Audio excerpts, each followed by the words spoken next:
मैं एक testimony upload करती हूँ और ये टेस्टिमनी जो है एक सैटनिक किंगडम का इंसान है और वो अभी प्रभु यीशु मसीह में आया है। ओके, एक्चुअली जो आप लोग बोलते हैं ना कि मुझे ये सब प्रॉब्लम क्यों हो रहा है और मुझे ये सब सता रहे हैं, मैं कैसे समझूँ इसको, मैं क्या करूँ इसको। ओके, अब जब आप ये टेस्टिमनी को मैं दे रही हूँ तो उनके लिए तो ये बहुत बोरिंग लगेगा उनको, जो लोग परेशानी में हैं। ओके, वो सुनना नहीं चाहते हैं, वो डिलीवरेंस चाहते हैं। ओके, तो ये उनके लिए तो बोरिंग है, लेकिन जो डिलीवर्ड है, ओके, जो छुटकारा पा चुके हैं और सीख रहे हैं और लोगों की सहायता करना चाहते हैं, जैसे आज मैंने कम्युनिटी में एक वर्स अपलोड किया है, आप देख सकते हो, उसमें लिखा है जैसे तुम एक देह में हो, मसीह के अंग हो, तो अगर एक अंग दुखी होता है तो दूसरा भी अंग उसके साथ दुख महसूस करता है।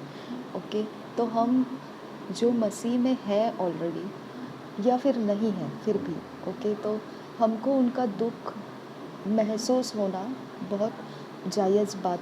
प्रभु यीशु मसीह ने बोला है कि तुम उनके दुख में भागी होगे। अगर वो खुशी मनाते हैं, तुम उनके खुशी में भागी होगे, क्योंकि हम एक दूसरे के साथ अलग नहीं हैं, परमेश्वर के अंदर एक देह के अंदर समेट लिए गए हैं, तो हम अनकॉन्शियस नहीं रहते हैं ये बातों से। ओके, हमको भले ही उसकी ज़रूरत नहीं है, जैसे कोई बोलते हैं कि नहीं मुझे ये मिनिस्ट्री की ज़रूरत नहीं है, हमारी अपनी इंडिपेंडेंट मिनिस्ट्री है, तो भी वो मसीह के अंग के अंदर है। ज़रूरी नहीं है कि उसको हम जो कर रहे हैं उससे लाभ मालूम पड़ रहा होगा। ओके, और हम लोग भी ऐसे बोल सकते हैं कि कोई बात नहीं है, अगर उनको नहीं चाहिए तो मत आइए, तो इसका मतलब ऐसा नहीं है कि हमको भी उनकी ज़रूरत नहीं है। ओके, तो हमको परमेश्वर ने फ्रीडम दिया है। सारे मिनिस्ट्रीज जो हम देखते हैं सब अपनी अपनी जगह में अपने अपने फ्रीडम में चल रहे हैं। ओके, किसी का कोई भी जगह में ऐसा नहीं है कि ये चर्च में जाएंगे तो वो चर्च में जाएंगे, तो ये बाइबल कॉलेज में जाएंगे तो वो कहीं तो कन्वेंशन में जाएंगे, तो उस जगह के कुछ तो कॉन्फ्रेंस है उसमें जाएंगे, तो ऐसा कुछ नहीं है। आपका कॉलिंग के ऊपर आपका मूवमेंट होता है, आपका कॉल कौन से टाइप का है। ओके, जैसे परमेश्वर ने बोला ना, जो बीज बोया, तो वो कौन सा बीज बोया वो समय शायद से आपको मालूम नहीं पड़ेगा, लेकिन मिट्टी जब उसको उभार के लाती है, ओके, जब इंसान के अंदर से यीशु मसीह आ गया इंसान में, अब इंसान जब उभरने लगता है तो उसके मोह में से पता चलता है कौन सी डाली किस दिशा की ओर झुक रही है, उसको किस तरफ की रोशनी ज़्यादा पसंद है। ओके, और फिर उसके फल तो चेंज नहीं होंगे, वो तो यीशु मसीह ही की महिमा के फल उपजाएगा वो पेड़, लेकिन उसकी डालियाँ कौन सी दिशा से बाहर आएगी, किस तरफ झुकेगी, किस तरफ ऊंची जाएगी, ये सिर्फ उस जड़ के अंदर जो बीज था उसकी जो मिट्टी उसकी सहायता कर रही है, उस मिट्टी के अंदर के इमोशंस, उस मिट्टी के अंदर की इच्छाएं, ओके, उस मिट्टी के अंदर के नॉलेज, विजडम, अंडरस्टैंडिंग, अब सब कुछ जो है ना वो तेज को कैच करता जाएगा। ओके, तो इसके लिए हम किसी का न्याय नहीं कर सकते हैं, ठीक है। पापी लोग अगर अशुद्ध जीवन जीते हैं और फिर भी यीशु मसीह का नाम पुकारना उनको पसंद आता है, हम उनको मना नहीं कर सकते हैं, क्योंकि उनके अंदर का जो मिट्टी है, वो मिट्टी के जो जड़ है उसमें से जो डालियाँ निकल रही है, उसमें कोई तो एक डाली है जो यीशु मसीह के रोशनी को कैच करने से उसका जीवन बढ़ रहा है। समझ में आया? तो हम न्याय नहीं कर सकते हैं, ठीक है, लेकिन हमको ये बात वचन के आधार से मालूम पड़नी चाहिए कि हम मसीह के अंदर होने के बाद में एक दूसरे के अंग हैं। ओके, यीशु मसीह ने कहा, अगर हाथ कहे मुझे तेरी ज़रूरत नहीं, तो ये गलत है, मतलब ये प्रचार पौलुस ने किया, ठीक है। अगर मुँह कहे पैर को कि मुझे तेरी ज़रूरत नहीं है। ओके, तो ये होता नहीं है, क्योंकि बिना सारे इकट्ठे किए वो पूरा देह बनता नहीं है, अधूरा हो जाएगा। ओके, तो इसके लिए हम किसी का भी न्याय नहीं कर सकते हैं। जिसको जो उजियाला दिख रहा है, आप अपने स्किल के अनुसार, आपके टैलेंट्स के अनुसार, परमेश्वर का रोशनी आपको वहाँ दिख रहा है, आप वहाँ पर एंट्री हो जाते हैं और वहाँ से आपका लाभ उठाते हैं। ठीक है, तो ये चैनल के अंदर आज जो मैं आपको अपलोड दे रही हूँ, इस चैनल के अंदर का मुझे रोशनी जो परमेश्वर मिलता है, जो रोशनी से मुझे भरता है, जिस रोशनी की तरफ मेरे जड़ की डालियाँ ज़्यादा झुकती है, जिस रोशनी की तरफ बहुत ज़्यादा है, तो वो सारा पावर ऑफ डार्कनेस की ओर मेरा बहुत ज़्यादा अटेंशन रहता है। क्योंकि मुझे जो तैयार किया, मुझे जो बीज मुझ में डाला गया है, वो स्पिरिचुअल वॉरफेयर के लिए डाला गया। वो डिलीवरेंस मिनिस्ट्री और हीलिंग मिनिस्ट्री जो इकट्ठे देखा जाएगा, तो वो अशुद्ध आत्मा को निकालना भी होता है, और परमेश्वर का काम उसके अंदर जो रिजुविनेट अपने शरीर को वो और भी पावरफुल और स्ट्रॉन्ग बनाने के लिए भी इस्तेमाल होता है, यानी वो हीलिंग में भी इस्तेमाल होता है। ओके, तो इसकी वजह से मुझ में जो टैलेंट है, मुझ में जो मिट्टी है, मुझ में जो परमेश्वर का आत्मा है, वो जो काम कर रहा है, वो ऐसे ऐसे बातों को लेकर आता है जो मैं आप लोगों के अंदर वो भरती हूँ। लेकिन वो सारा चीज़ जो है, वो आप लोग अगर उसको फॉलो कर रहे हैं, या उसको सुन रहे हैं, या उसके ऊपर अपने मन को लगा रहे हैं और समझ रहे हैं, तो आप भी उस कॉलिंग के अनुसार तैयार हो रहे होते हैं।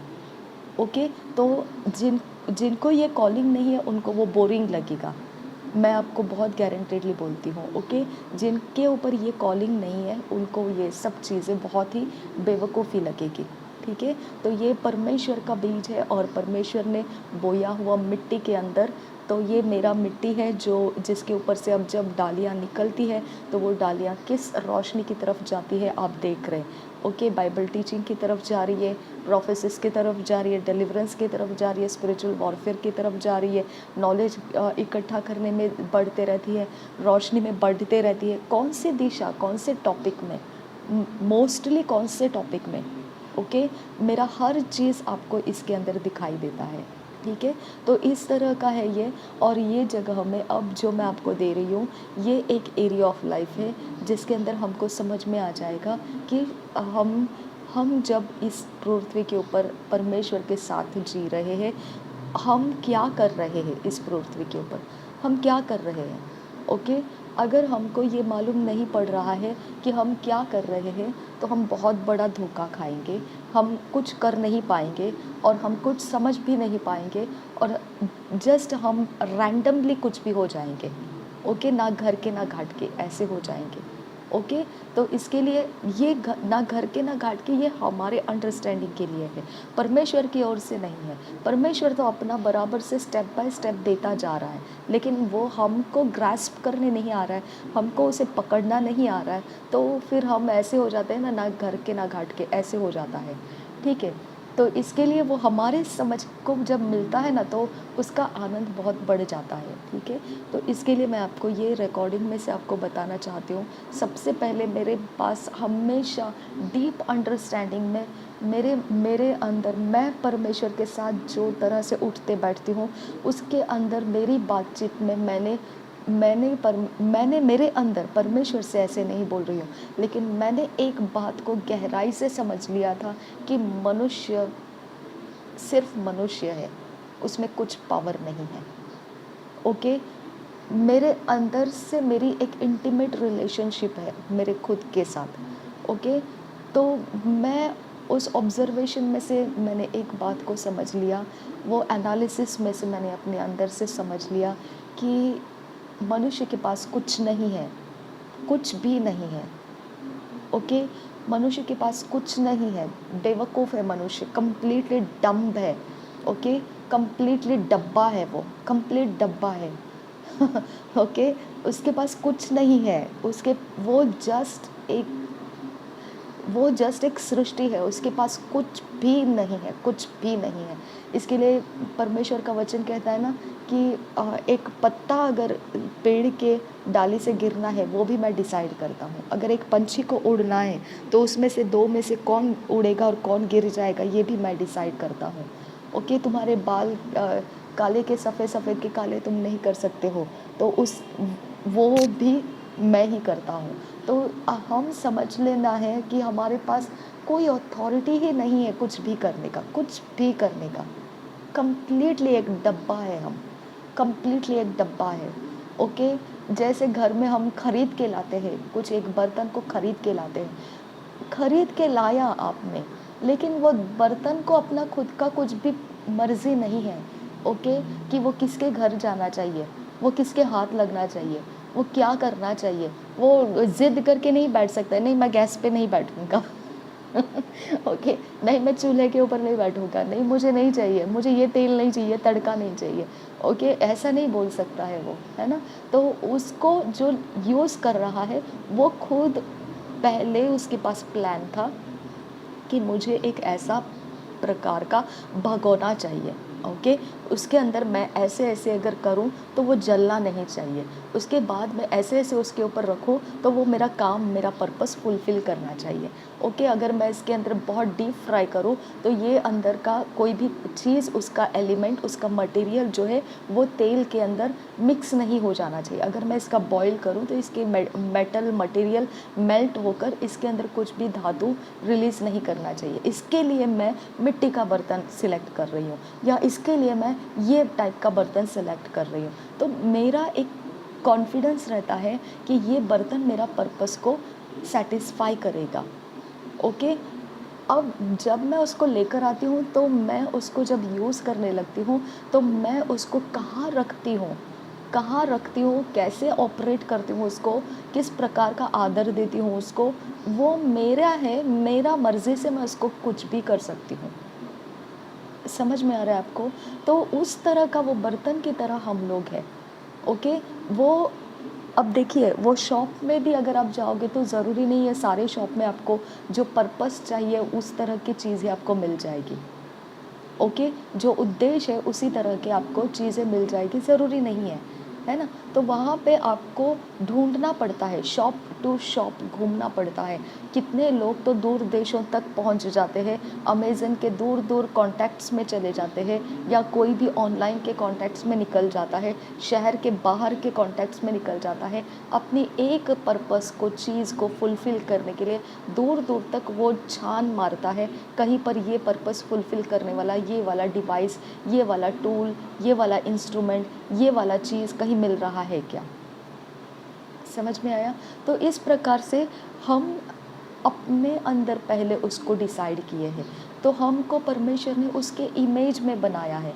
ओके, और उसके लाइकनेस में बनाया है, यानी उसके समानता में है हम। जैसा जैसा जैसा उसका अस्तित्व है वैसा हम हैं। कंप्लीट बीइंग बनाया है उसने हमको, जैसा वो है वैसा हम हैं। इसके लिए जब उत्पत्ति के 3 अध्याय के आखिरी में आप देखेंगे तो वहाँ पे क्या है, लिखा हुआ है कि शैतान ने जैसा कहा था हव्वा को कि तू एकदम परमेश्वर जैसे बन जाएगी, तो बिल्कुल वो वैसे ही परमेश्वर का जवाब में आ गया कि आदम और हव्वा अब हम में से एक के समान हो गए हैं। ओके, हम में से एक के समान हो गए हैं। इसका मतलब क्या है कि पिता, पुत्र, पवित्र आत्मा में से एक के समान हो गए हैं। ओके, और यीशु मसीह को भी बोलते समय उसने बोला कि यीशु मसीह को जब मैंने बनाया तो स्वर्गदूत से नीचे, लेकिन मनुष्य से ऊपर, मतलब उसको ऐसा एक स्टैंडर्ड दिया जो प्रभुता भी करेगा लेकिन स्वर्गदूत से थोड़ा नीचे लेवल में उसको जगह दिया। ओके, यानी परमेश्वर के पास जो आइडियाज़ है, पर्पस है, वो पर्पस उसका है, हमारा नहीं है। सबसे पहले अपने दिमाग को खाली कर दो कि हम कुछ हैं, सबसे पहले। ओके, तो मैंने एक एंजेला रॉबिन जो सिस्टर है उसका एक शॉर्ट मैंने अपलोड किया था। मैंने अपना मैं बहुत करते हैं कि मैं ऐसा हूँ, मैं वैसा हूँ, मैं ये हूँ, मैं वो हूँ। तो हम नहीं हैं, वो रोशनी है। ओके, शैतान के जगत में से जब लोग मैं करते हैं तो वो नहीं है, वो शैतान का रोशनी है उनके ऊपर। ओके, जैसे हमने एक वचन प्रॉफिट ह्यूबर्ट एंजल जी से भी सुना था, रोशनी कैसे रहती है, एक आंख कैसे रहती है। ओके, का आंख का काम अगर समझो अंधियारा है तो पूरा शरीर अंधियारा हो जाएगा। अगर आंख रोशनी में देख रही है, लेकिन अगर वो रोशनी अंधेरे की है, अंधेरे की यानी बिना परमेश्वर की है, तो वो पूरे शरीर को अंधेरा कर देती है। अगर वो रोशनी परमेश्वर की वचनों की रोशनी है, परमेश्वर के भय के साथ चलने की रोशनी है, तो फिर वो रोशनी जो है पूरे शरीर को उजियाला करती है। इसका मतलब आपको यहाँ पे अभी एक्स्ट्रा रेवलेशन आपको मिल जाएगा। क्या है इसके अंदर कि अगर हमारे पास कुछ ज्ञान है तो हम बहुत बड़ी अकड़ मार लेते हैं, बड़ी अकड़ मार लेते हैं, या हम ऐसे वैसे, हाँ ये वो, लेकिन हम ये नहीं समझते वो हम नहीं है, वो रोशनी है। ओके, अगर कोई जादूगर बड़ी अकड़ मारने लगा, बस मैं तो ये करता हूँ, वो करता हूँ, ऐसे घुमा देता हूँ, वैसे कर देता हूँ, और सारे लोग उसके इर्द गिर्द में लल्लू पंचू बन के घूमते रहते हैं, है ना। तो ये सब क्या बन जाता है फिर, उनको पता ही नहीं है कि वो नहीं है, वो रोशनी है जो उनको चला रही है। ओके, यूहन्ना के सुसमाचार में ये भी लिखा है कि जगत की ज्योति यीशु मसीह है। ओके, और मनुष्य को ज्योति देने वाला, उजियाला देने वाला, मनुष्य को प्रकाशित करने वाला कौन है? यीशु मसीह है। मनुष्यों को कहा, ओके, वही मनुष्यों की ज्योति है। यीशु मसीह ही मनुष्यों की ज्योति है। और हव्वा ने क्या किया था? भले बुरे ज्ञान का फल खाया था। यानी उसको क्या चाहिए था? उसको परमेश्वर के जैसे बनना था, उसको जीवन भी चाहिए था, अनंत काल का जीवन का फल भी था, वहाँ पर जीवन भी चाहिए था, और उसको भले बुरे ज्ञान का फल भी चाहिए था। ये दोनों चीज़ें यीशु मसीह के अंदर है। ओके, इसके लिए परमेश्वर ने बोला कि हम में से एक के जैसे ये बन गए हैं। ओके, यानी हम यीशु मसीह के जैसे बन गए हैं, हमको भला बुरा ज्ञान भी आ गया है। ओके, और यीशु मसीह के पास हम देखेंगे तो भला बुरा ज्ञान का है उसके पास। इसके लिए वो बोलता, मैं न्याय करूं तो मैं धर्मी होकर न्याय करता हूं। यानी उसके पास अधर्म नहीं है, उसके पास अन्याय नहीं है। ओके, जब उसका न्याय आता है तो उसको अधिकार दिया गया है, वो न्याय कर सकता है।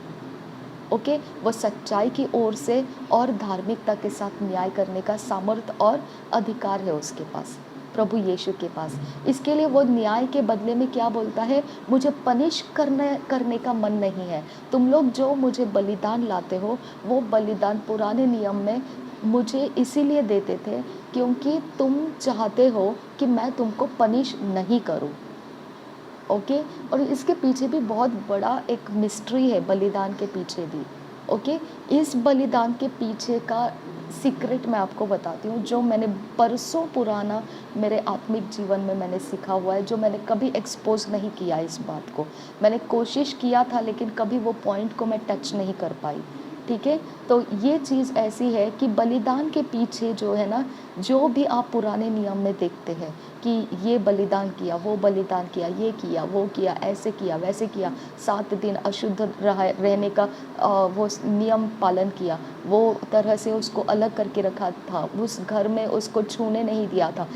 ये सारा चीज़ जो आप पुराने व्यवस्था में देखते हैं ना, तो आपको यहाँ पे यही बात को ध्यान रखना है।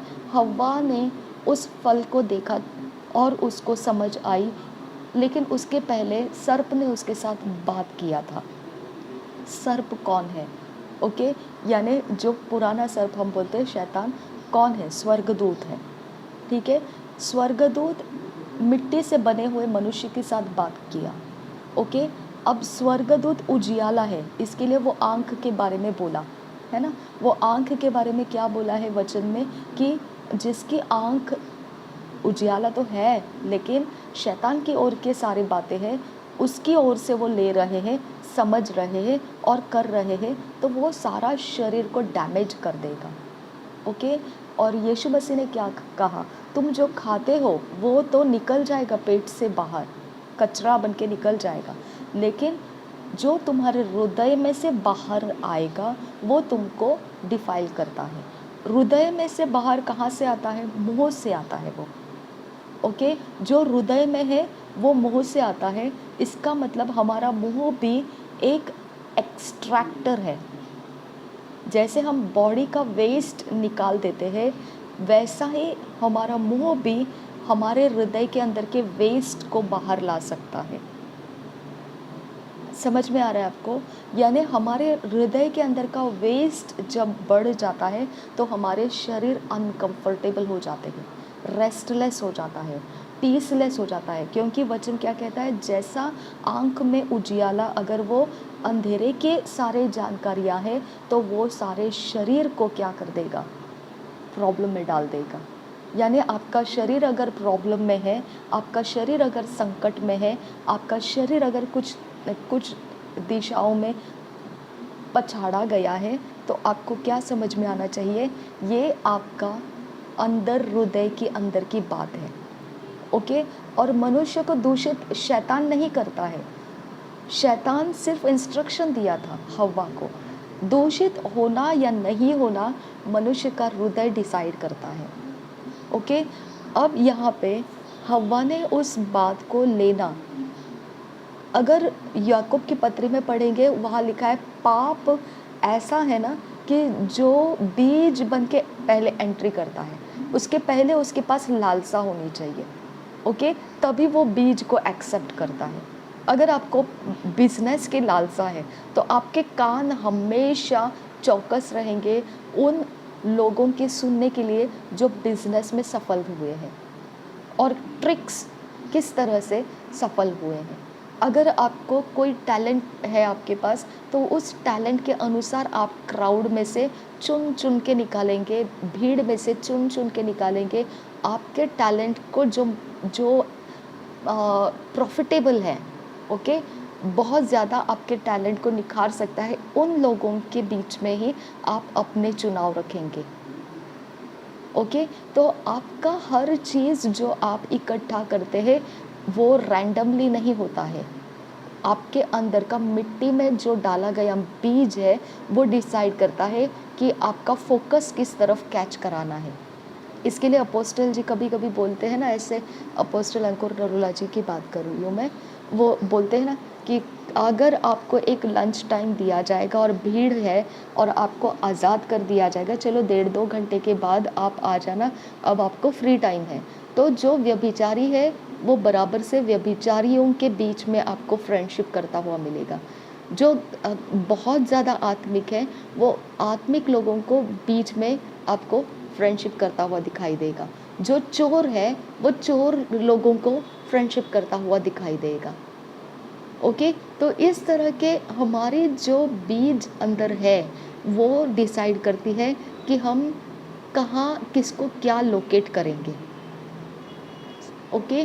तो हमारे अंदर का ये सारा एटमॉस्फेयर अगर हम पहचानना चाहते हैं, तो पाप एकमात्र जड़ है जो हमारे शरीर का प्रॉब्लम है।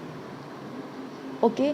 अगर बैड लक आपका पीछा करता है, रिजेक्शन आपका पीछा करता है, डिप्रेशन आपके ऊपर छाया रहता है, अगर किसी के नेगेटिव वर्ड से आप हर्ट हो जाते हैं, अगर किसी के नेगेटिव बर्ताव से आपके दिमाग झपट जाते हैं, ओके, अगर कुछ भी आपको आपके चाहिए वैसा नहीं हो रहा है, फ्रस्ट्रेट हो जाते हैं, ओके, अगर आपको कुछ बैड न्यूज़ मिल गया, पैनिक हो जाते हैं, ओके, चिंता में पड़ जाते हैं।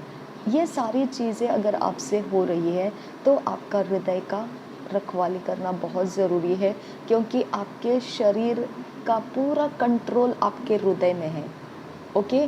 और आपका शरीर का तो हो ही है, लेकिन आपका soul, spirit, body completely heart के ऊपर डिपेंड है।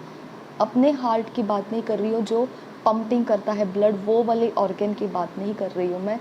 ये वो एरिया है जिसके अंदर आपको अपने जीवन के सारे सीक्रेट्स आपको मिलेंगे। ओके, उसका डीप डाउन रूटेड थिंग्स आपके बॉडी का प्रॉब्लम है, डीप डाउन रूटेड थिंग्स आपकी सफलता का कारण है, डीप डाउन रूटेड थिंग्स, ये सब कुछ की कहानी है। समझ में आया? तो आपका सारा फोकस जो मिलजुल कर आना चाहिए वो आपके हार्ट के ऊपर आना चाहिए। ओके, परमेश्वर का वचन कहता है जो पवित्र आत्मा है, जैसे मनुष्य का आत्मा जानता है कि उसके हृदय में क्या है। ओके, भजन संहिता में लिखा है कि मनुष्य का आत्मा हृदय के अंदर रोशनी का काम करता है, वो ढूंढता है, पूरी डीप डाउन ग्राउंडेड जितना रूटेड है वो सब कुछ जानता है परमेश्वर, मनुष्य का आत्मा। ठीक है, और मनुष्य का आत्मा परमेश्वर का लैंप है। ओके, यानी वो मनुष्य के आत्मा से मनुष्य के हृदय के अंदर की बात को निकाल लेता है, मनुष्य के आत्मा से मनुष्य के हृदय के गहरी बात को निकाल के बाहर लाता है। इसके लिए परमेश्वर हमेशा ये बात को यूज़ किया है बाइबल में कि मैं हृदय परखने वाला परमेश्वर है। अब जब वो सब कुछ जानता है तो परखने की क्या ज़रूरत है उसको, लेकिन वो मनुष्य को फ्रीडम दिया है, उसके डीप डाउन में कुछ भी सेटल करके रख सकता है वो। ओके, वो ऐसा ग्राउंड है, वो क्या सेटल किया है उसके शरीर प्राण आत्मा में मैनिफेस्ट हो जाएगा वो। ओके, उसके एटमॉस्फेयर में मैनिफेस्ट हो जाएगा वो। ओके, अगर बैड पीपल बहुत ज़्यादा आपके फ़ोन कॉल्स में आपको कॉल करते रहते हैं, कुछ तो आपके डीप रूट ग्राउंड में आपके हार्ट के अंदर कुछ है। ओके, सेटल डाउन है, ओके, पड़ा हुआ है, जो ये बैड पीपल्स के फ़ोन कॉल्स आपको मिल रहे हैं। ओके, अगर आपका फाइनेंस फेल हो रहा है, आपके deep down grounded root of the heart में, आपके हृदय की गहराई में कुछ तो है जो आपका फाइनेंस फेल कर रहा है। ओके, आपको बाहर कुछ नहीं ढूंढना है, आपके डीप डाउन रूटेड हार्ट आपका प्रॉब्लम है। अगर उसके अंदर आपको क्या है देखना है तो वो आपका खुद का आत्मा ही देख सकता है। बाहर का इंसान, इवन परमेश्वर भी बोलता है मैं तुमको परखता हूँ। तो वो कैसे परखता है, आपने बाइबल में बहुत जगह पर देखा है। ओके, जब दाऊद को सिलेक्ट करना था तब हमने हमेशा अपोस्टल जी के मुंह से सुना है, वो हमेशा बोलते हैं कि जब दाऊद को चुनना था उसके पहले भाई इतने सारे थे, लेकिन सारे परमेश्वर कहता है फेल हो गए, यानी परमेश्वर ने उनको परख कर देखा। इज़राइल को मिस्र देश से बाहर लाया तो उनको 40 साल दिन और रात चला कर उनको उनके हृदय को परखता रहा, उनके हृदय को परखता रहा, उनके हृदय को परखता रहा। फाइनली जाके सिर्फ 2 जन प्रॉमिस लैंड में एंट्री कर रही है। ओके, यहोशू और कालेब। समझ में आया? तो हृदय का परखना इतना लंबा दौर कर दिया परमेश्वर ने, तो आप समझ सकते हैं एक प्रभु के दास जो प्रॉफिट टीबी जोशुआ थे, वो कहते थे अगर मेरा परखना इतना लंबा हो चुका है, अभी तक परमेश्वर मुझे परख ही रहा है, तो वो साधारण बिलीवर का क्या हाल होगा। ओके, हम साधारण इसीलिए हैं क्योंकि हमारी परख में हम पूरे नहीं हो रहे हैं। ओके, दाऊद के भाई लोग सब फेल हो गए, बादशाह नहीं बन सके। ठीक है, क्योंकि परखना उनका फेल कर दिया उनको। ठीक है, परमेश्वर ने उनको परखा, फेल कर दिया। ओके, तो परमेश्वर बोलता मैं ढूंढ रहा हूँ। ओके, आत्मा और सच्चाई से आराधना करने वालों को मैं ढूंढ रहा हूँ। तो देखो, आपका डीप डाउन रूटेड जो हार्ट है, ओके, वो झलकता है परमेश्वर के सामने। ओके, और वो कैसे झलकता है? आपके मैनिफेस्टेशन में से झलकता है, आपके फंक्शनिंग में से, आपके चुनाव में से। ओके, आपको ऑफ़र मिलेगा तो आप क्या करेंगे? ओके? आपको कहीं चांस मिलेगा तो आप क्या करेंगे? आपके डीप डाउन रूट में जो है, आपको परखना है ना, अगर कोई आपको परखना चाहेगा ना, अगर उसको डाउट है, ओके, मेरे ऊपर तो ये बहुत बार होता है, मैं बहुत तंग आ जाती हूँ। मुझे ऐसे लगता है मैं लेफ्ट एंड राइट रप रप रप मारूं लोगों को, ओके, क्योंकि ये परखना लोग मेरे ऊपर इतना बर्बस कर देते हैं कि मुझे ऐसे लगता है कि लॉर्ड, अगर मेरे हाथ में कुछ हो ना ऐसा अधिकार, तो बस यहाँ पे एक भी जन मिलेगा नहीं तुझे, सब खाली हो जाएगा। ओके, तो ये परखना इतना बरबस कर देता है। ओके, तो अगर किसी को परखना है तो वो ऐसा काम कर सकता है जो उसको पता नहीं है कि आप इसमें सच में आपके हृदय के अंदर इसके बारे में क्या है। ठीक है, तो वो आपके सामने ऐसे कुछ ऑफर या अपॉर्चुनिटी रख देगा और बाद में परखेगा कि आप क्या कर रहे हैं। ओके, एक छोटे बच्चे को जैसे कुछ सामने रख दिया जाता है तो हम परखते हैं कि ये एक फ्रूट रखा है और एक प्लास्टिक का चीज़ रखा है। अब दोनों के टेस्ट में से ये देखते हैं किसको पसंद करते हैं। ओके, एक एग्जाम्पल के लिए शुगर रखा है, ठीक है, और एक जगह में कुछ चीज़ रखी है या चॉकलेट कैंडी कुछ रखा है, एक दूसरी जगह में कुछ ऐसे प्लास्टिक का चीज़ रखा है, खिलौना रखा है, तो वो अपने मुंह में चबाने के लिए जब लेता है तब उसको जो टेस्ट ज़्यादा लगता है या जो मज़ा ज़्यादा आता है वो उसी को ज़्यादा समय तक ऑपरेट करता रहेगा, फंक्शन करता रहेगा। ओके, तो उसमें से हम समझ सकते हैं कि उसकी डेवलपमेंट कैसी है। अगर वो प्लास्टिक को ज़्यादा लंबे समय तक उसको छोड़ नहीं रहा है और शुगर को उसने या चॉकलेट कैंडी को उसने टच करके देखा लेकिन उसको छोड़ दिया और फिर जब प्लास्टिक सब ये मिला तो उसको वो छोड़ ही नहीं रहा है, लंबे समय तक उसको वो चबाता रहा है, तो फिर हम समझ सकते हैं कि उसका सेंसस काम कर रहा है, यानी उसका ब्रेन कुछ तो उसके अंदर से प्लेजर फील कर रहा है। ओके, उसका ब्रेन कुछ तो डेवलप हो रहा है जिसके अंदर से वो कुछ परख रहा है, उसके अंदर कुछ तो उसको कुछ तो नॉलेज विजडम अंडरस्टैंडिंग मिल रही है उस चीज़ के बारे में। ठीक है, तो इस तरह से हम परखते हैं, हमको पता नहीं रहता है बच्चों के अंदर कौन सी चीज़ की डेवलपमेंट कब हो रही है, हम नहीं समझ सकते हैं। तो डीप ग्राउंड रूट में हमारा जो कुछ भी है वो हमारे सब का प्रॉब्लम है। ओके, अब ये डीप डाउन रूट में जो प्रॉब्लम है इसके साथ आपको निपटना है। अगर ये बात आप समझ में आ जाएगी आपको, तो आपका छुटकारा एकदम चुटकी भर में है, एकदम चुटकी भर में। ओके, क्यों पता है? क्योंकि ये एक जगह है जहाँ पर परमेश्वर खुद भी फोर्स नहीं लगाता है, वो आपको उस डीप डाउन ग्राउंडेड हार्ट में क्या है उसकी खोज करने के लिए वो भी समय लगाता है। ओके, नहीं तो वो प्रॉफिट टीबी जोशुआ ये नहीं बोलते कि इतने साल परमेश्वर ने मुझे परखने में लगा दिए हैं, तो साधारण बिलीवर का क्या हाल होगा। ओके, इसके लिए सब लोग पास्टर्स नहीं हैं, इसके लिए सब लोग बिलीवर्स ही बिलीवर्स नहीं है, कमज़ोर बिलीवर भी है। कुछ लोग तो आधे बिलीवर होके आधे सैटन की किंगडम में अपने काम चला रहे हैं, क्योंकि उनके पास वो कुव्वत ही नहीं आ रही है कि वो परमेश्वर के ऊपर कंप्लीट डिपेंड हो जाए।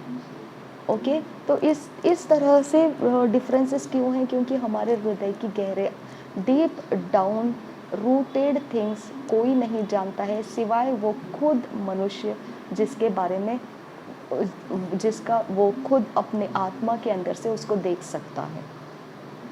ओके, अब देखिए कभी कभी ये चीज़ें ऐसे रहती है कि आप लोगों को बोल नहीं सकते हैं, बयान नहीं कर सकते हैं, लेकिन आपके मैनिफेस्टेशन में आप कर रहे होते हैं।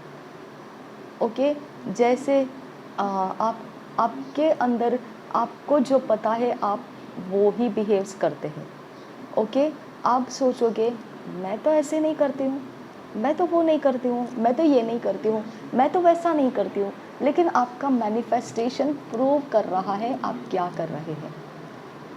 आपका डीप डाउन हार्ट में क्या है, आपका मैनिफेस्टेशन, आपका बिहेव, आपका लुक्स, ओके, आपके शब्द, आपके एक्सप्रेशंस, आपके चुनाव, ओके, आपकी संगति, आपकी तरफ क्या ज़्यादा हो रहा है, मैक्सिमम आपका 24 आवर्स में, ओके, आप गिनती कर लो 24 आवर्स में मैक्सिमम आज के दिन आपके साथ क्या हो रहा है, मैक्सिमम सबसे ज़्यादा, ओके, वो आपका डीप हार्ट का कारण है, ओके। आप मैंने ये स्टडी कर लिया था, जैसे मून फेसेस को मैंने स्टडी कर लिया थोड़ा सा, ज़्यादा नहीं, क्योंकि मुझे जब पता चला ये सब बकवास है तो मैंने उसको निकाल दिया अपने दिमाग से, और मैंने सही रास्ता समझ लिया कि नहीं, यीशु मसीह के वचन से ही सब कुछ फाइट रहता है, ये लोगों का कुछ भी नहीं है।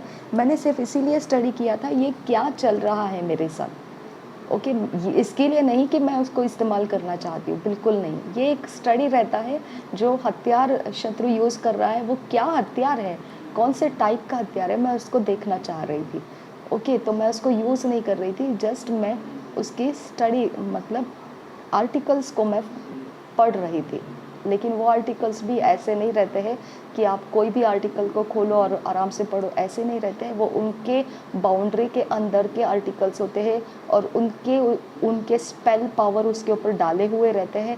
अगर कोई इसको मिसयूज़ करेगा तो उसके ऊपर इस प्रकार का आक्रमण करना, अगर इसको कोई इंसल्ट करेगा तो इसके ऊपर ऐसे आक्रमण करना, ऐसे कंडीशंस डाला हुआ सारा उसके ऊपर स्पिरिचुअल सिक्योरिटीज़ रहता है, ओके। तो हम उस सिक्योरिटी के बीच में से होकर जा रहे हैं, और अगर हमने उनका कुछ भी नुकसान कर दिया तो वो हमको हर्ट करने के लिए रिवर्ट बैक हमारे ऊपर अटैक कर सकते हैं, ओके। उनका वो ऑलरेडी अरेंज्ड है, वो स्पिरिचुअल बाउंड्रीज उनका अरेंज्ड है, ठीक है। तो हम ऐसे कभी भी गलती नहीं करना है। परमेश्वर का आत्मा अगर हमको लेकर जाता है तो ही हम ऐसे कोई स्टडीज़ कर सकते हैं, नहीं तो नहीं कर सकते हैं। मुझे परमेश्वर से क्वेश्चन था कि लॉर्ड ये क्या है, जब तू सबसे सर्वशक्तिमान परमेश्वर है, ये क्या चीज़ है जो मेरे सामने है और मेरे साथ हो रही है, ये क्या चीज़ है। तो मैंने इस तरह से परमेश्वर से बातें करते करते परमेश्वर का आत्मा ही मुझे ये सारी चीज़ों में लेकर जाता था, और वो मुझे बाउंड्री भी देता था कि इससे आगे नहीं जाना, इसके बारे में ऐसे नहीं बोलना, इसके साथ ऐसा नहीं करना, इसको लेके अपने मोबाइल में स्टोर नहीं करना, इसके कोई भी चीज़ तुम्हारे पास नहीं रहना चाहिए। कितनी बार मेरा मोबाइल को मुझे मेरे लैपटॉप को, मोबाइल को मुझे ये देना पड़ा, क्या कहते हैं उसको, कंप्लीटली इरेज करना पड़ा और फिर से न्यू स्टार्ट करना पड़ा, ओके। तो ये तरह से भी परमेश्वर अलाउड नहीं करता है। इवन मैं तो फिज़िकली उसका कोई बुक्स वगैरह भी नहीं रखती हूँ। इवन हैंड बिल्स कभी कभी डाल के जाते हैं, वो भी मैं नहीं रखती हूँ। अगर कभी कभी कोई ये जो आता है पैकेट्स जब आते हैं, तो ऐसे पैकेट्स के ऊपर भी स्टैम्प रहता है, उनके कुछ नाम रहते हैं, उनके आइडल्स के कोई कुछ चीज़ें रहती, मतलब ऐसे लिखा हुआ रहता है, तो वो भी मैं नहीं रखती हूँ। वो निकाल के जला के या फेंक देती हूँ, इमीडिएटली निकाल देती हूँ। कोई अमेज़न से वगैरह कुछ पैकेट्स वगैरह आता है, वो भी मैं नहीं रखती हूँ, तुरंत उसको घर से बाहर निकाल देती हूँ। मैं घर के अंदर कुछ नहीं रखती हूँ ऐसा। हाँ, कभी कोई गलती से ऐसे रख के जाता भी है तो मैं अपने घर के अंदर का सारा एटमॉस्फेयर को यीशु मसीह के लहू से धोते रहती हूँ कंटिन्यू। तो मेरे नज़रों से छुपा के भी कुछ करके जाता होगा तो भी वो रुक नहीं पाता है, क्योंकि प्रभु यीशु का लहू डेली एंड बारंबार मेरे घर के अंदर, मेरे ऊपर, मेरे सारी चीज़ों के ऊपर मैं डालते रहती हूँ, ओके। ये सारी चीज़ों को आप समझेंगे ना तो आपको समझ में आएगा कि हमारे अंदर का ये जो चीज़ें हैं, ये एक, हाँ, मैं मून फेसेस के स्टडी के बारे में बता रही थी। मैंने उसमें स्टडी करके देखा कि ये चीज़ें हमको क्यों अफेक्ट करती है, इनके स्पिरिट्स हमको क्यों अफेक्ट करते हैं, ओके। जब मैंने वो देखा तब पता चला कि 14th डे, 9th डे ये उनका आक्रमण का दिन रहता है, 4th डे आक्रमण का दिन रहता है। मतलब वो वॉयलेंस, एग्रेसिवनेस और सब प्रकार के गलत चीज़ें, और 5th डे आपको खिलाने में बहुत कुछ डालते हैं वो, ओके। जानबूझ के ऐसा कुछ मार्केट लग जाएगा, कहीं पर खाने पीने की चीज़ें रख जाएगी जो आपको बहुत फ्रेश लगेगी और बहुत ललचाएगी आपको, ओके। और 13th डे ऐसा रहता है कि उस दिन वो कुछ खाना-वाना नहीं पकाएंगे, जो 12th डे को रहेगा वही वो बचा हुआ ही कुछ रहेगा, वही वो 13th डे को आपको स्टॉल्स पर मिलेगा। ओके, तो आप फिर उनके विरोध में बक बक करके हुए आते हैं कि ये तो इतना ख़राब दिया, ये तो बासा था, ये तो अच्छा नहीं था। तो आप मून फेसेस का 13th डे देख लेना, अगर 13th डे है तो आपको वो बासा ही मिलेगा, वहाँ पर नया पका हुआ कुछ नहीं मिलेगा। इवन कुछ कुछ किचन्स 13th डे को बंद करते हैं, कोई गैस स्टोव भी नहीं जलाता है, जो पुरानी चीज़ है उसमें से निकाल के वो लोग अपना दिन चलाते हैं, इतना तक भी मानते हैं वो लोग। ओके, और 12th डे रहता है, वेपन्स बनते हैं, शैतान के वेपन्स बनते हैं।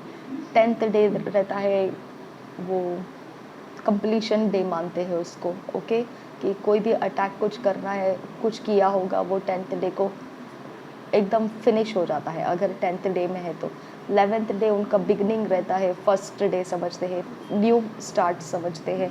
ओके, फर्स्ट डे नहीं, न्यू स्टार्ट कुछ भी, यानी पावर का जो रहता है। ओके, तो जैसा ये सारी चीज़ें अगर आपको मालूम पड़ेगा ना, तो इसके अंदर से हमारे इमोशंस को भी चेंजेस मिलता है, स्टरिंग मिलता है, स्टरिंग। ओके, तो ये स्टरिंग कैसा रहता है कि अगर 4th डे है, 9th डे है, 14th डे है, तो आप भले ही इतने प्रभु यीशु के प्यार में बैठे हुए इंसान रहेंगे, लेकिन अगर 4th day, 9th day, 14th day आपको अफेक्ट करता है, आपका डीप हार्ट में कुछ तो सेटल्ड है, जो आपके इमोशंस को, आपके सोच को, आपके मैनिफेस्टेशंस को 9th, 4th और 14th डे को वो क्या बोलते हैं ना उसको, हीट कर देता है। हीट यानी HEAT, गर्मी दे देता है, क्योंकि वो स्पिरिट्स है। ओके, ये 9th डे के, 14th डे के और 4th डे के स्पिरिट्स रहते हैं। ओके, जब वो स्पिरिट्स को लोग कॉल करते हैं, आपके इर्द गिर्द में लोग उसको तो मानते ही होंगे, है ना? तो वो लोग अपने लिए, खुद के लिए, देखो बोलते हैं ना ब्लैक विच क्राफ्ट और वाइट विच क्राफ्ट, यानी हम लोग किसी का बुरा नहीं कर रहे, लेकिन हम लोग हेल्प कर रहे हैं। मेरे साथ बहुत बार होता है। ओके, मैं मसीह हूँ, पावरफुल हूँ, एवरीथिंग हूँ, लेकिन वाइट विचेस मेरा बहुत कुछ काम कर देते हैं। ओके, मुझे नहीं बताते हुए काम कर देते हैं। ओके, अगर मैंने ऐसे समझा कि नहीं मुझे यहाँ पे ऐसे ऐसे तकलीफ़ आ रहा है, वो गैर मसीह है, लेकिन फिर भी वो ऐसा कुछ कर देगा कि मेरा काम हो जाएगा वहाँ पे। तो ये मत सोचिए कि वाइट विचेस ये रहता है कि उन मतलब यीशु मसीह के नाम से कर रहे हैं, नहीं नहीं नहीं, उनके पास भी ऐसे एंजल्स रहते हैं, ऐसे स्पिरिट्स रहते हैं जो लोगों को अच्छे काम करवा के दे सकते हैं। ओके, वो बुरे नहीं करेंगे लेकिन अच्छे काम, ठीक है? अगर आप बोलेंगे मेरा मेरा ना इसके साथ हमेशा झगड़ा होता है, मैं नहीं जाऊँगी आज वहाँ पे, तो वो ऐसा कुछ एंजल्स रिलीज़ कर देंगे कि उस इंसान के साथ आपका झगड़ा नहीं होगा और आप काम भी करके रिटर्न आएँगे। तो ये नहीं है कि वहाँ यीशु मसीह का काम नाम से किया गया, नहीं, वो इविल स्पिरिट से ही किया गया है। ओके, तो वो लोग उसको वाइट विचक्राफ्ट कहते हैं। तो वाइट विचक्राफ्ट आपको बहुत लोग मिलेंगे, इसके लिए आपका पड़ोसी मतलब आपके घर के लोग या आपके इर्द गिर्द के लोग कभी-कभी बहुत आपको एकदम जेन्युइनली हेल्प करते हैं। अरे वो गैर मसीह है, कैसे क्या जेन्युइनली आपको हेल्प कर सकते हैं वो? ओके, वो अंधेरे के जगत के हैं, लेकिन जेन्युइनली हेल्प कर रहे हैं, इसका मतलब क्या बनता है कि उनके पास वाइट विचक्राफ्ट करने के स्पिरिट्स का कलेक्शन है। अगर यीशु नहीं है तो उनके पास दूसरा क्या रहेगा? जो वाइट विचक्राफ्ट करते हैं, जो दुष्टता नहीं करते हैं। लेकिन उनको पूछेंगे तो वो दुष्टता करने वाली चीज़ें भी कर सकते हैं। ओके, वो कहते हैं अगर हमारा कोई दुश्मनी करता है तो हमको अपने डिफेंस के लिए तो ब्लैक विचक्राफ्ट सीख के रखना पड़ता है। ओके, तो इस तरह का हम देख सकते हैं कि हर चीज़ में जो आपको देखो थर्ड थर्ड डे रहता है। थर्ड डे में I think everything okay okay रहना चाहिए, एवरीथिंग। किसी के साथ आपका दुश्मनी नहीं दिखाना है, किसी के कोई आपका दुश्मन भी है तो उसके साथ आपको हाय हेलो करके मन जुड़ा हुआ दिखना है, एकदम उनका कोई बैर भावना नहीं रखना है, उसका कुछ रूल है। ओके, ये सारी चीज़ें आप क्या करोगे, वो आपको रिवर्ट बैक 3 टाइम्स, 3 फोल्ड में रिटर्न बैक आएगा। 3 फोल्ड यानी मल्टीप्लाइड 3 टाइम्स आएगा वो। ओके, तो आप सोच सकते हैं कि उनके पास थर्ड डे का ये प्रिंसिपल है, सिद्धांत है। फर्स्ट डे का सिद्धांत, सेकेंड डे का सिद्धांत मून फेसेस के अंदर है। ओके, अब आपके घर में रगड़े झगड़े होते होंगे 4th day, 9th day, 14th day. Okay, तो आप समझ सकते हैं कि ये उनके डीप रूट के अंदर फंसी हुई बात है, जो आपके साथ कांटेक्ट में है, इसके लिए वो आपके ऊपर प्रबल होते हैं। आपके डीप रूट में से अगर आप इसको निकाल देंगे, ये 4th डे रहने दो, 9th डे रहने दो, 14th डे रहने दो, मून फेसेस के कोई भी स्पिरिट्स रहने दो, आप सामना कर सकते हैं उनका। ओके, ये डीप रूट की बात है। तो मैंने ये बात जब समझ में आया, मुझे बहुत बहुत नया मसीह में आने के वक्त ही मैंने इसको समझ लिया था। इसके लिए मेरा लाइफ बहुत आसान हो गया, क्योंकि मैंने ये बात को अच्छे से समझ लिया कि इंसान नहीं है। ओके, मतलब इंसान के पास कुछ भी पावर नहीं है। ओके, कोई आपका कंपटीटर नहीं बन सकता है, कोई आपका मर्डरर नहीं बन सकता है, कोई आपका रेपिस्ट नहीं बन सकता है, कोई आपका किडनैपर नहीं बन सकता है, कोई आपका चोरी नाश घात करने वाला नहीं बन सकता है। मनुष्य आपका कुछ भी नहीं कर सकता है, कुछ भी नहीं। समझ में आया आपको? मनुष्य के अंदर कुछ नहीं है। ओके, सिर्फ एक बात आपको ध्यान रखना है, मनुष्य को परमेश्वर ने बनाया है, यानी मनुष्य को चलाने वाला चाहिए। आपको समझा? मनुष्य कुछ नहीं कर सकता है, वो डम्ब है, डेफ है, कंप्लीटली डेड एनिमल है वो। कंप्लीटली डेड एनिमल है वो। ओके, कंप्लीटली डेड वस्तु है। जैसे आप चेयर टेबल ऐसे देखते हैं ना, वैसा है वो। उसके पास कोई कुछ भी नहीं है, वो जस्ट डम्ब डेफ है और ब्लाइंड है, कुछ देख नहीं पाता है, कुछ सुन नहीं पाता है, कुछ बोल नहीं पाता है। ओके, कंप्लीटली डेड है वो। एनिमल भी नहीं बोल सकते हैं, एक डेड है वो, कंप्लीटली डेड है। ओके, लेकिन जब उसको चलाने वाला मिल जाता है, वो कुछ होता है फिर। समझा?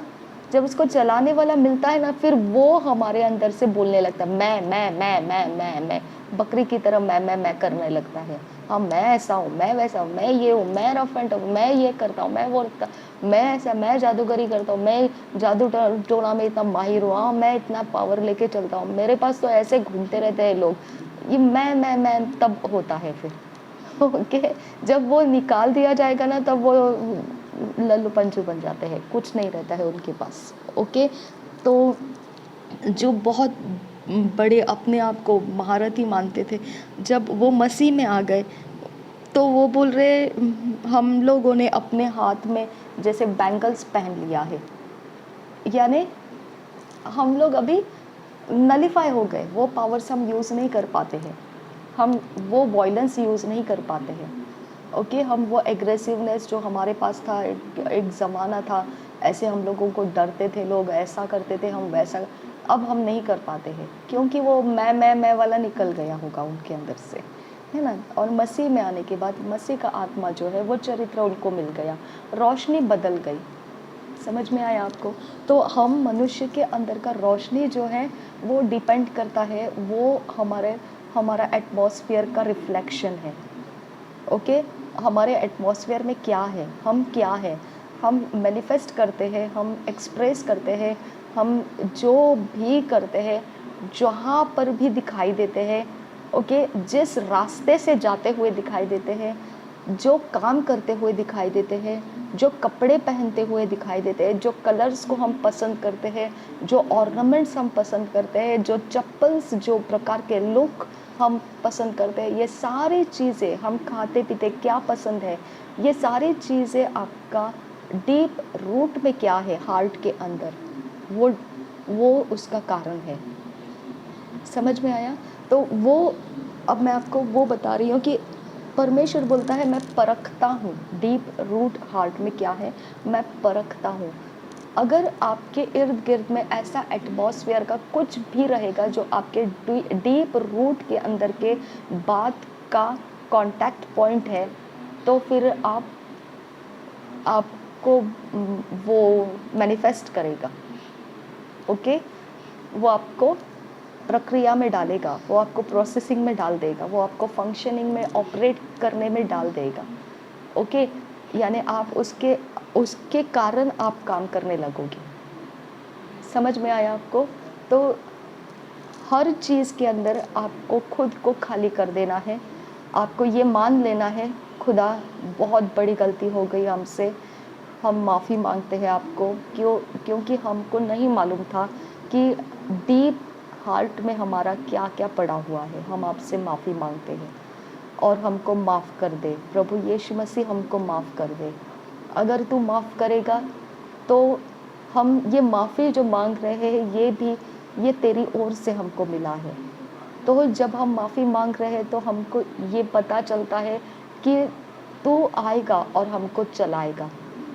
ओके, क्योंकि तू ज़बरदस्ती किसी को नहीं चलाता है, तू उसको ही चलाता है जो अपने मर्जी से तुझे मांगते हैं कि मुझे चला। Oh my God, thank you Jesus. शाबरा गदगा नमगो हुसियांदुरा खंबरा खासे खंबरो कुल रहसा। Thank you Jesus. धन्यवाद करते हैं मेरे खुदा परमेश्वर, धन्यवाद करते हैं। अपने हृदय को तेरे सामने खोल देते हैं खुदा परमेश्वर। कुछ नहीं जानते हैं हम हमारे बारे में खुदा, जब तू बताता है खुदा तब हम समझ पाते हैं। हम कुछ नहीं है खुदा, एक मुर्दा के समान है, एक मुर्दे के समान है खुदा। मुर्दा भी कुछ हो सकता है लेकिन हम वो भी नहीं है खुदा। अब फादर गॉड, जब तक कोई हमको बताएगा नहीं तब तक हम कुछ समझ नहीं पाएंगे खुदा। हमारी मदद कर मेरे परमेश्वर। हम अपने हौसले में टूट चुके हुए लोग हैं खुदा। हम विपत्तियों में पिता पड़े हुए लोग हैं पिता। हम किसी के सहारे जी नहीं सकते हैं, केवल हम तेरे ही ऊपर पिता, हम तेरे ही ऊपर अपने आप को लेकर आ सकते हैं।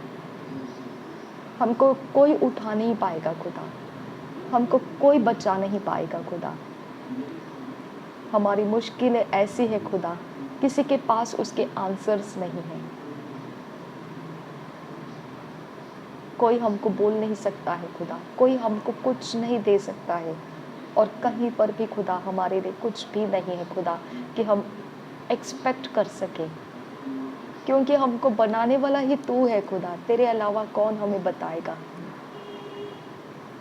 अब फादर गॉड, हमारी मदद कर, हमारी सहायता कर, हमें तेरे ज्ञान बुद्धि समझ की रोशनी दे और हमारे सारे प्रॉब्लम्स को सॉल्व कर। जो विपत्ति में है हम उसमें से हमको बाहर निकाल।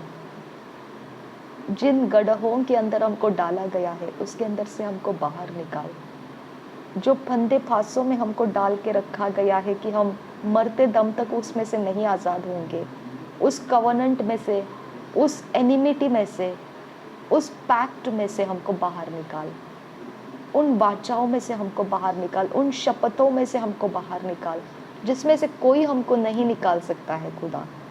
हम खुद भी नहीं निकाल सकते हैं, तो एकमात्र परमेश्वर है जिसमें से हमको निकाल सकता है। Thank you father God. हमारे घर के रगड़े झगड़ों को हम तेरे हाथों में देते हैं, हमारे परिवार टूटे हुए तेरे हाथों में देते हैं, हमारे रिश्ते नाते जो पिता हमारे दुश्मन बनकर हमारा पीछा करते हैं तेरे हाथों में देते हैं। इंसान जो हमें डिसफेवर करके, बेइज्जत करके, डिसएग्री होके हमारे सारे काम बिगाड़ रहे हैं तेरे हाथों में दे देते हैं। और रब्बा खसे है कब ओशकर का सिहान तो खम बरहासा रेदान अखबर रखा लरो बहु को सी इखन तरह लरो बहा खासा अहदकिन एक बहु शरा खासे है कम बरहुल रहा सियांदुरा रदीन इखम रुकुल रखांत रखाल रुबा खासे है कब रहा लरो बहा खासा। Jesus What a wonder you are so gentle,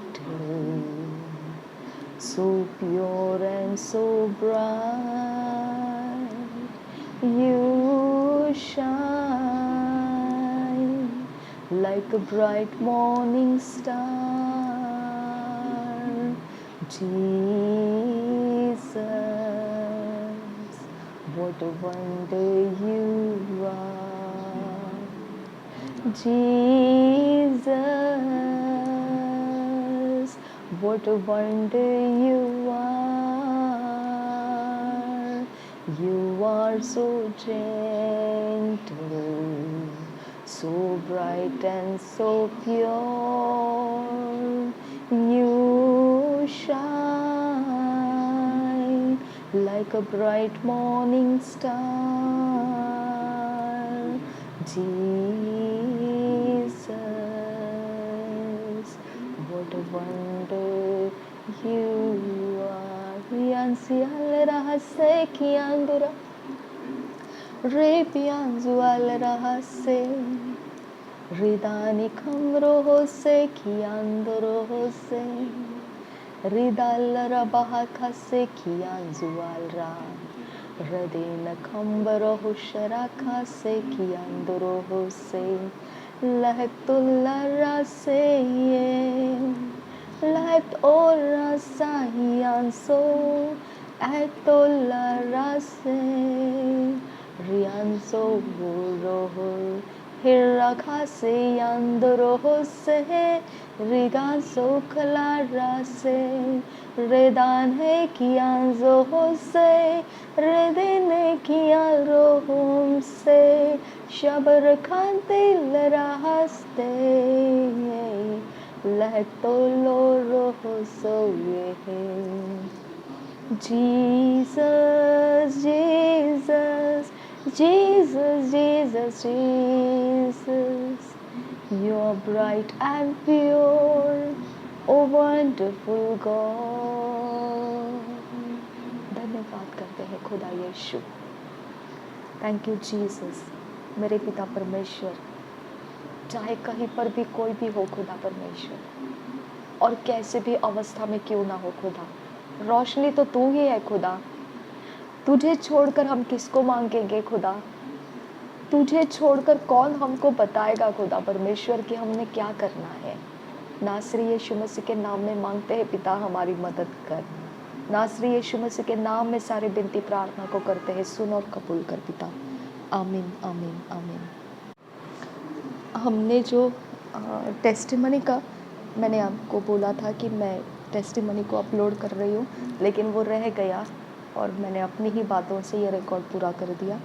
मैं टेस्टिमनी के बारे में बता रही थी आपको. एक सैटनिक किंगडम का एक इंसान जो है, बहुत अच्छे से उसने शांति के साथ धीरे धीरे उसने जो टेस्टिमनी बताया, बहुत ही उसके अंदर सीखने की बातें हैं.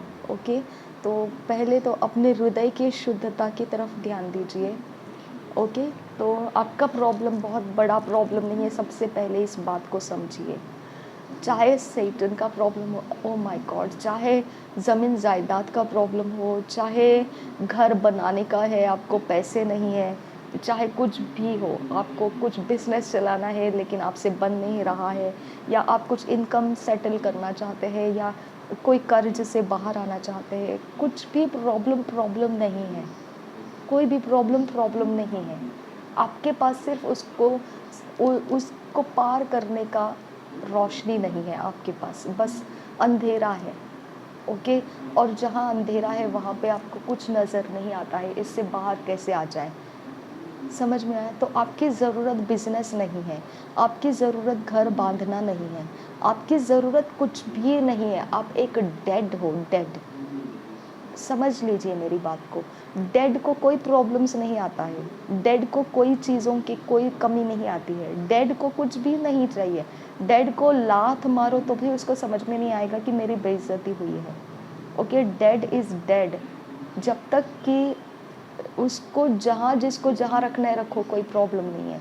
जहाँ उसको करना है कुछ भी, आई डोंट केयर. डेड कुछ अपनी मर्जी चला ही नहीं पाता है. Dead is dead. समझ में आ रहा है आपको? तो आप वो तरह से अपने आप को समझो कि आप अंधे गूंगे बहरे बन जाओ अपने बारे में। आपको कुछ भी नहीं मालूम है डियर, तो आप क्यों अपने ऊपर अपना दिमाग लगा रहे हो कि मैंने क्या करना है, मैंने क्या करना है? क्योंकि आप देखिए, अब मैंने क्या बताया आपको, सारा कुछ स्पिरिट से होता है।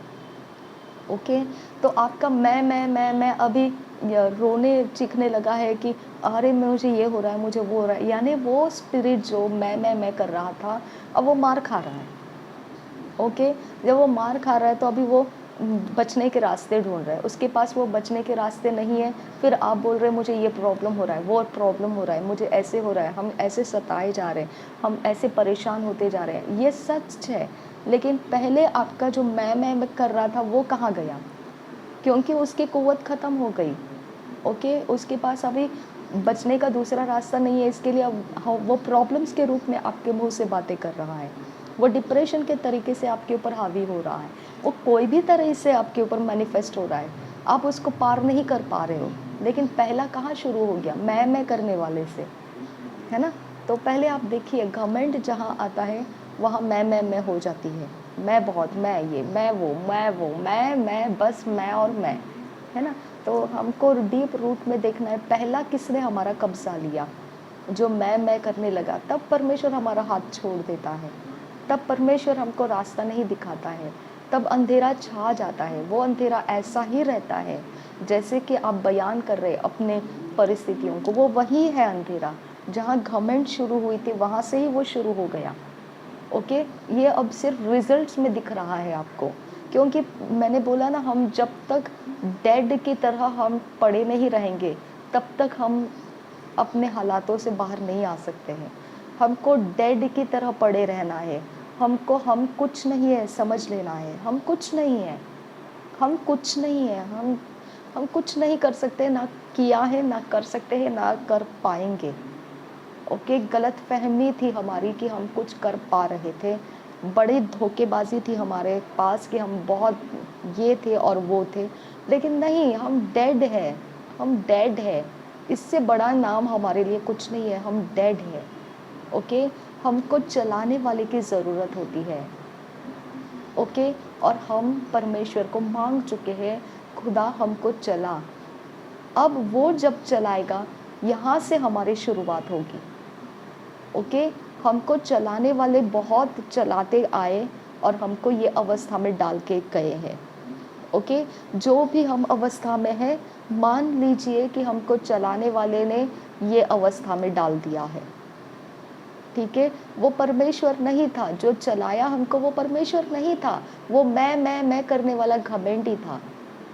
ओके, जहाँ पे वो घमंडी एंट्री कर लेता है, फिर रास्ते बंद हो जाते हैं डियर। ओके, फिर रास्ते बंद हो जाते हैं। वो रास्ते बंद हो जाते हैं, वो रास्ते बंद हो जाते हैं, फाइनेंस बंद हो जाते हैं, दुख कष्ट आने लगते हैं, डिप्रेशन आने लगता है, चक्कर आने लगते हैं, सर घूमने लगता है, वॉमिटिंग होने लगती है। ओके, बॉडी टूटने लगता है, बुखार आने लगता है। क्या नहीं होता है, सब कुछ होता है उस वक्त। ठीक है, तो ये सारी कहानी वहाँ से होती है जहाँ पर मैं उठा हुआ था। वहाँ से फिर परमेश्वर हट जाता है। ठीक है, तो हमने थोड़ा सा नीचे उतर लेना है और खुदा से हमने बोल दिया है, अब्बा मैं तो डेड के समान हूँ बस। ओके, अब जो तू तू चलाए तो चलूँ, तू नहीं चलाए तो पड़ा रहूँगा ऐसे ही, मैं कुछ नहीं कर सकता हूँ। आमीन। प्रभु यीशु मसीह हम सबकी सहायता करे ये सारी बातों से। और जो मैं गवाही की बात कर रही थी, जो एक सैतानिक किंगडम में से निकला हुआ इंसान है, प्रभु में आया है, उसकी गवाही को इसके बाद में अपलोड करती हूँ। प्रभु यीशु मसीह हम सबके साथ बना रहे और हमारी सहायता करने के लिए पिता परमेश्वर हमारे अंदर काम करना शुरू कर, हमारी माफ़ी को हमें दे, ताकि हमारी मैं जो हमने अपने घमंड के अंदर काम चला लिए, उसके लिए मुझे माफ़ कर दे और मुझे तेरे मार्ग दे खुदा परमेश्वर। मुझे तेरे मार्ग के अलावा कोई मार्ग नहीं है खुदा परमेश्वर। मेरे मार्ग सत्य जीवन मुझे पता चलता है, वो तेरी रोशनी के कारण है, क्योंकि तू बताया मुझे, इसके लिए मुझे मालूम पड़। मेरे खुदा यही कारण मुझे दे और मुझे तेरे मार्ग सत्य जीवन से मेरे छुटकारे के रास्ते चला।